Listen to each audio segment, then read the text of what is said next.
വെയിലത്ത് ഒരു ചെമ്പരത്തി വച്ച് പിടിപ്പിക്കുക എന്ന് പറഞ്ഞാൽ ഒരിക്കലും അത് മുളച്ചു വരില്ല. എന്നാൽ ഇതെങ്ങനെയാണ് ഈ വലിയ മരം ഞാൻ വച്ച് പിടിപ്പിച്ചത്? ഇതിൻ്റെ വീഡിയോ ഞാൻ മുമ്പ് ചെയ്തിട്ടുണ്ട് ഷോർട്ടിൽ.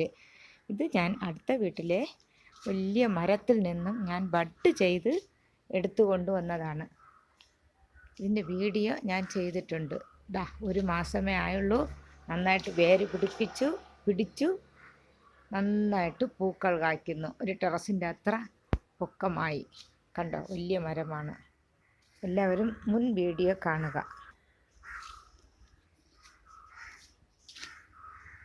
എങ്ങനെയാണ് ഞാനിത് വേര് പിടിപ്പിച്ച് എടുത്തതെന്ന് അതിൽ ഞാൻ കാണിക്കുന്നുണ്ട്. ഇപ്പോൾ ദിവസം 4-5 പൂക്കൾ കായ്ക്കും. ഇതുകൊണ്ട് ചെമ്പരത്തി താളി ഉണ്ടാക്കാനാണ് ഉപയോഗിക്കുന്നത്. ഇതിൻ്റെ ഇല ജ്യൂസ് അടിക്കാനും ഉപയോഗിക്കാം, വെള്ളം തിളപ്പിച്ച് കുടിക്കാം. ഇലയല്ല, പൂവ്.